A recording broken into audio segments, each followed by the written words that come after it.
Mafia ఎవరిది? Education mafia ఎవరి చేతిలో ఉంది? పొలిటీషియన్స్ చేతిలో ఉంది.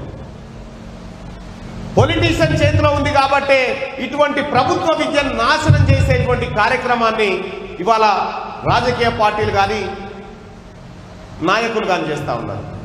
దీన్ని ఖతం చేయాలి. దీన్ని ఖతం చేయడం కోసమే రేపొద్దున మన కార్యాచరణ. ఉచిత విద్య కార్పొరేట్ లెవెల్లో శ్రీ చైతన్య నారాయణలో చదివే పిల్లలకు కూడా ఇక్కడ అడ్మిషన్లు వస్తాయా రావనేటువంటి పరిస్థితి రావాలి ఎడ్యుకేషన్ సిస్టంలో. అలాంటి మార్పు కోసమే ఒక వ్యవస్థను తీసుకున్నాం విద్య. మీరు రాసి పెట్టుకోండి, 7200 మూమెంట్లో ప్రైవేటు పాఠశాల అనేది కనిపించదిక. ప్రైవేటు పాఠశాలలకు ప్రత్యామ్నాయం చూపిస్తాం. ప్రైవేటు పాఠశాలలు ఎట్లా వాటిని వాడుకోవాలో కూడా ఈ వ్యవస్థలో మేము చూపించబోతా ఉన్నాం భవిష్యత్తులో. దానికి సంబంధించినటువంటి సమగ్రమైన ఒక నివేదిక స్క్రిప్ట్ మా దగ్గర ఉంది. విద్య మీ అందరికీ తెలుసు, మనిషి పుట్టిన దగ్గర నుంచి మేమే ప్రభుత్వం ఇప్పుడు లేవా మళ్ళన్నా అంటే ఉన్నాయి. ఏం లాభం?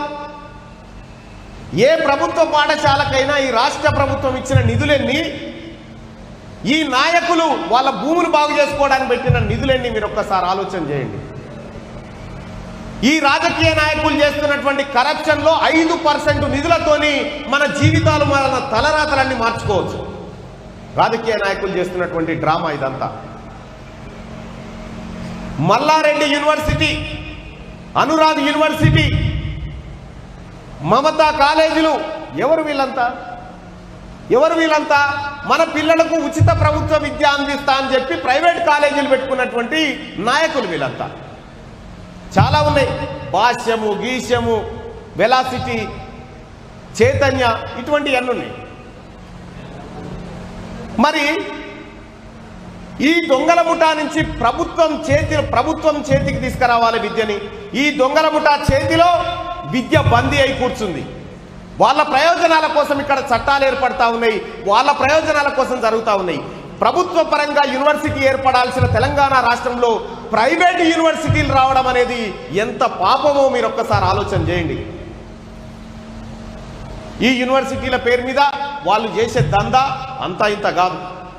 అందుకోసమే ఉచిత నిర్బంధ విద్య, ప్రభుత్వ విద్య, మనిషి పుట్టిన దగ్గర నుంచి అతను పీజీ కంప్లీట్ చేసే వరకు కంప్లీట్ చేసిన మనిషికి ఉద్యోగ భద్రత కల్పిస్తూ, ఆ ఉద్యోగ భద్రత కూడా తెలంగాణ రాష్ట్రంలోనే 10 ఏళ్ల పాటు పనిచేసే విధంగా ఒక సమగ్రమైన స్క్రిప్ట్ను రెడీ చేసినాం.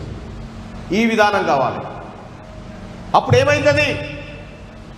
కేసీఆర్ మనమడు, మీ మనమడు ఒక్కతానే కూర్చుంటాడని ఏదైతే మన కళల ప్రపంచాన్ని చూపించిండో ముఖ్యమంత్రి, ఆ కళల ప్రపంచం కూలిపోతుంది, ఒరిజినల్ రియాలిటీకి వస్తుంది.